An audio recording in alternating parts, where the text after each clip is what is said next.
knowingly and intentionally with all the terms and of benefit and liability of all the parties clearly outlined and expressed? If so, were these contractual terms provided at the time the birth record was issued to what I believe to be the authorized and exclusive user, in capital letters, of a name / person / property? If not, why not? Could this be doomed an act of bad faith, deceit, or trickery under the law? What's he going to say? What's this guy going to say? Think about it. We want to think what we're trying to do. This guy's going to come after me is what he's going to do. Number 3. Under what legislative authority can one be recognized by a name / person in capitals through what appears to be a title to a piece of property? Under what legislative authority can an attorney use a name as personal identification? What's the statute? Where is this? It doesn't exist. If you recall, go look at the SS5. The birth certificate nor the social security number can be used as identification. Put the two together, it becomes magic? I don't think so. Number 4. Uh-oh. Another ensnarement. What's he going to do? Is it possible to enforce a contract created in infancy or as a minor? Minors can't contract, remember. I'm not telling him this. Is it possible to enforce a contract created in infancy or as a minor? If so, how? Can this contract be rescinded? If so, how? We'll get to that.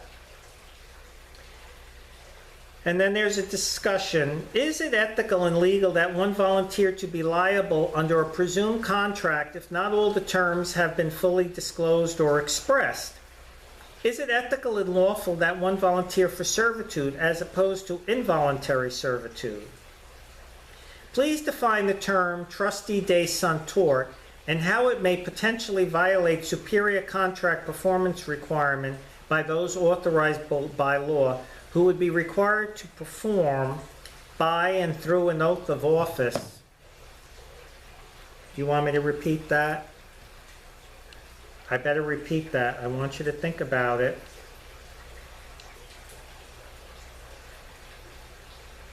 Please define the term trustee de suntort and how it may potentially violate superior contract performance requirements by those authorized by law.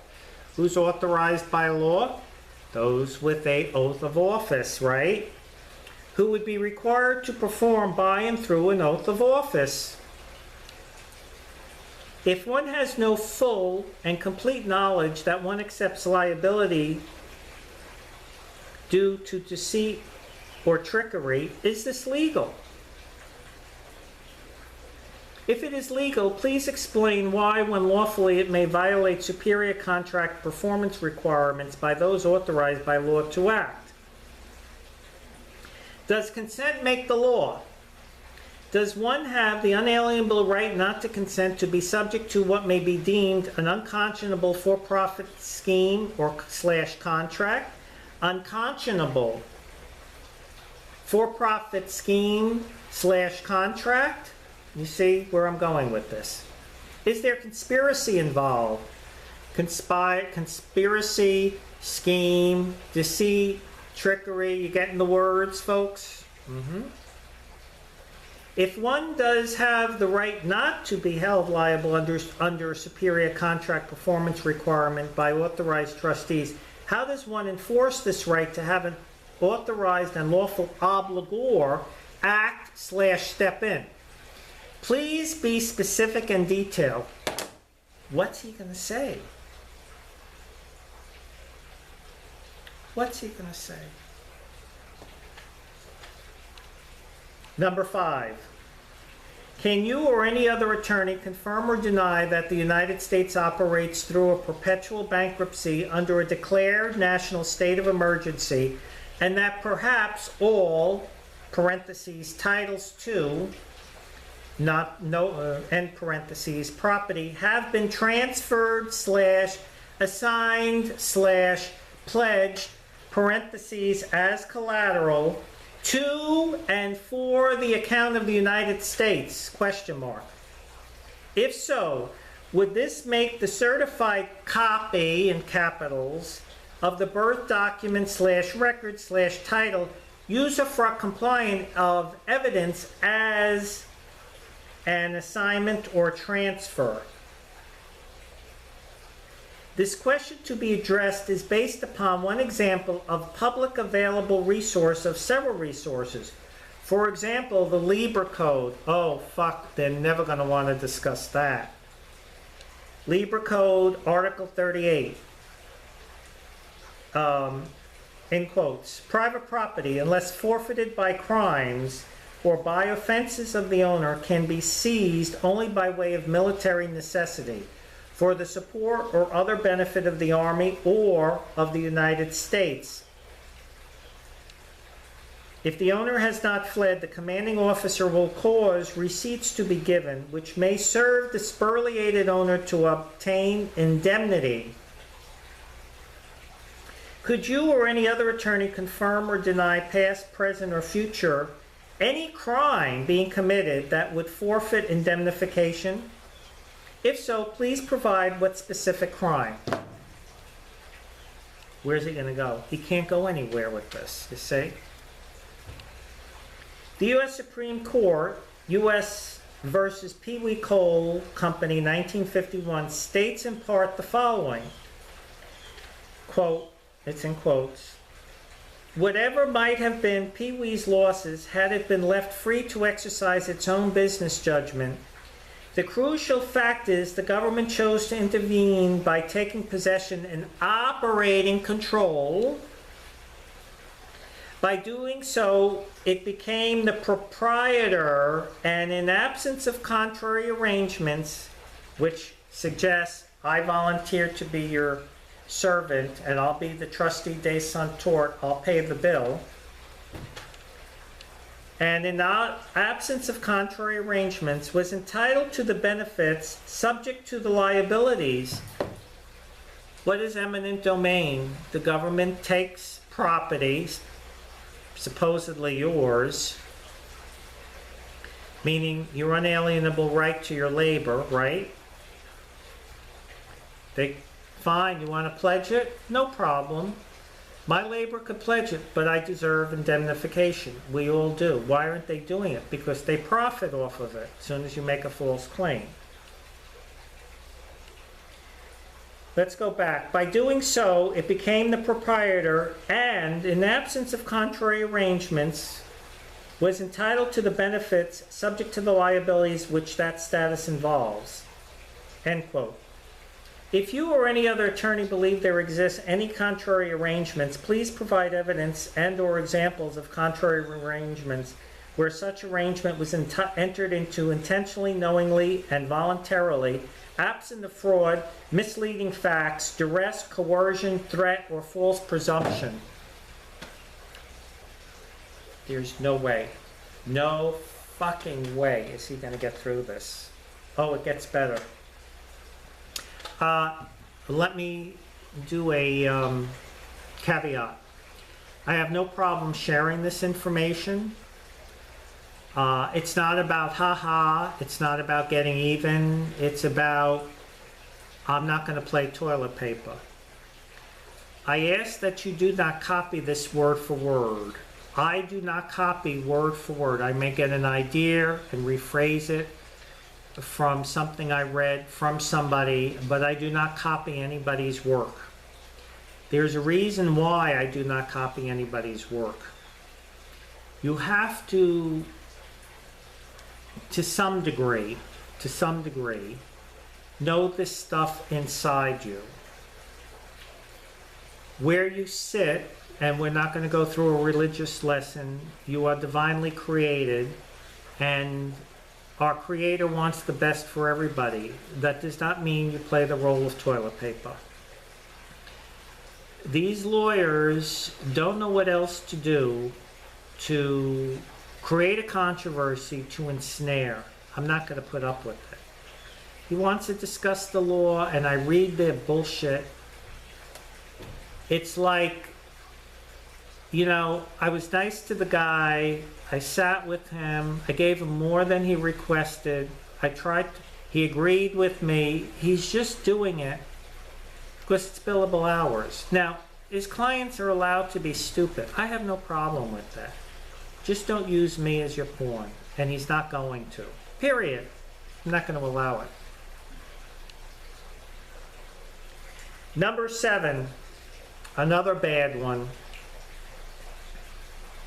Under Senate Resolution number 62, submitted by Mr. Shipman, April 17, 1933, states in part, quote, I'm quoting this, the ultimate ownership of all property is in the state. Individual so-called ownership is only by virtue of the government, i.e. law, amounting to mere user, and use must be in accordance with the law and subordinate to the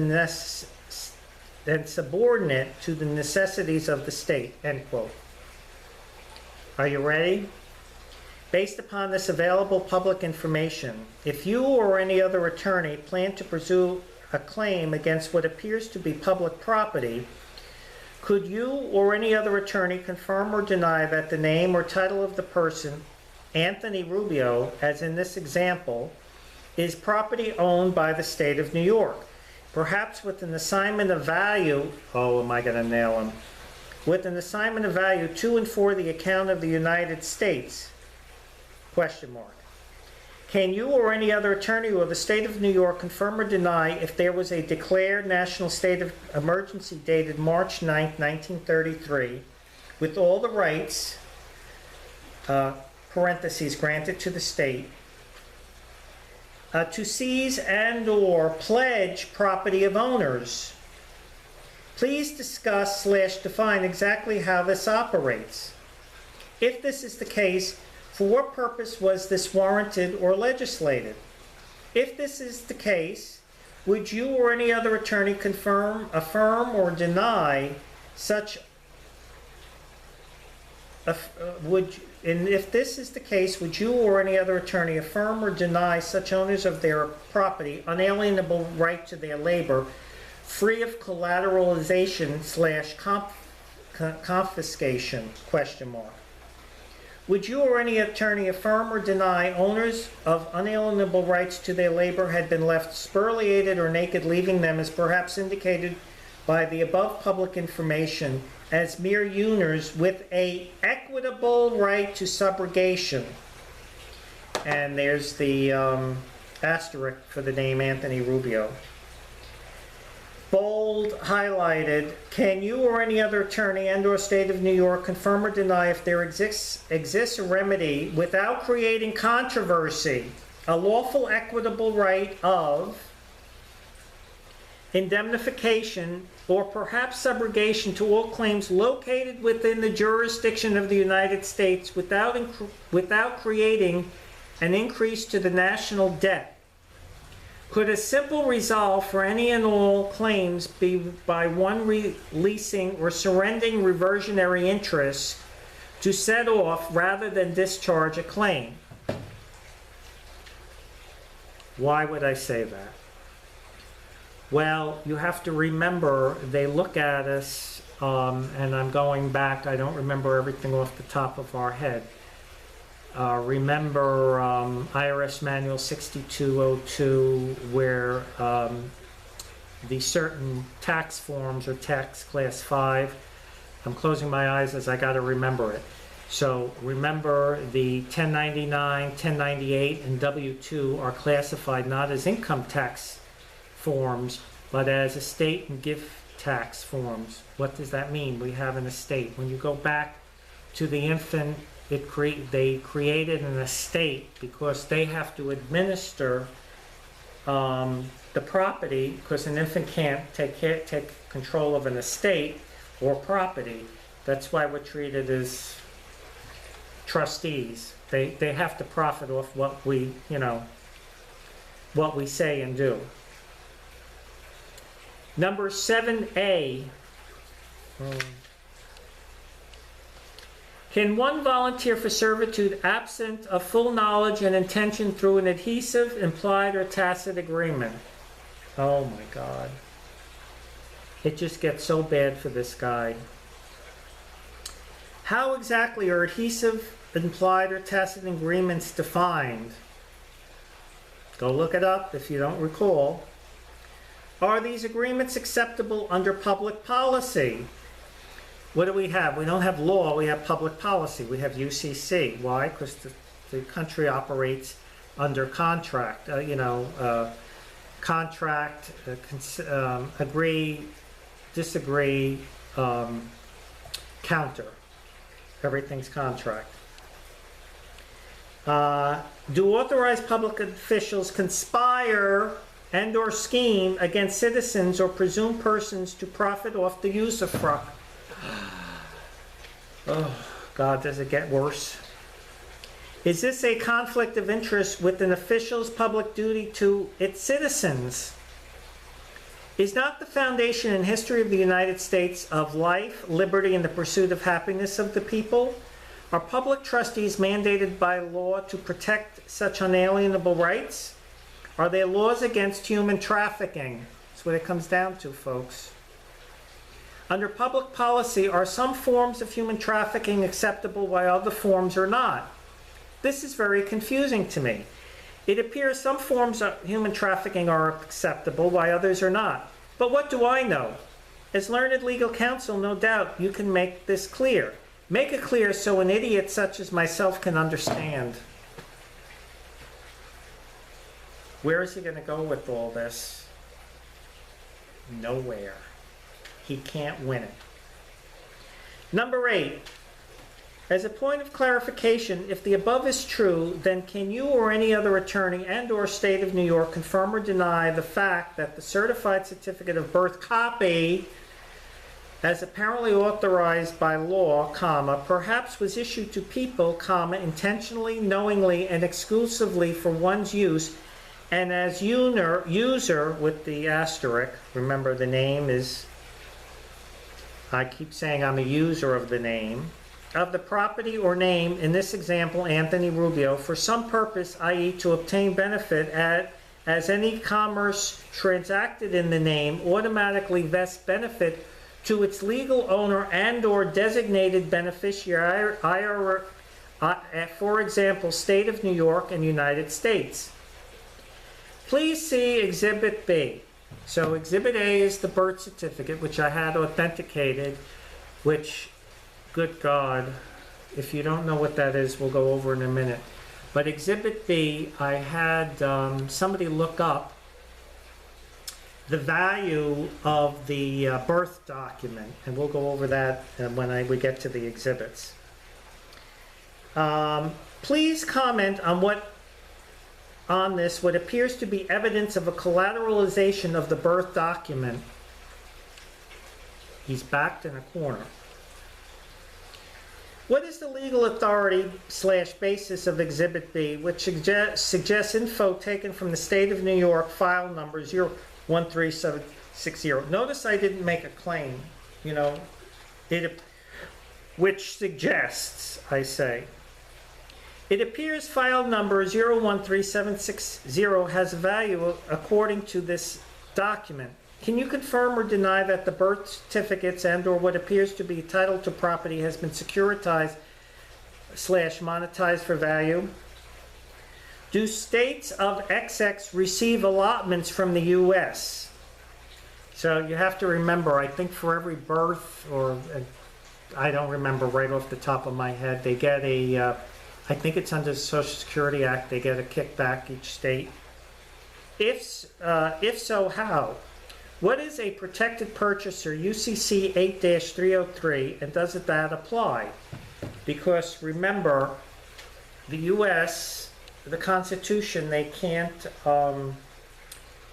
make you a slave. You can volunteer to be a slave, and then under the state, which is really getting the benefit, which transfers it over to the federal government, at least that's my understanding, it's really not violating the Constitution because you're volunteering, right? I swear to tell the whole truth, nothing but the truth, right? Bullshit.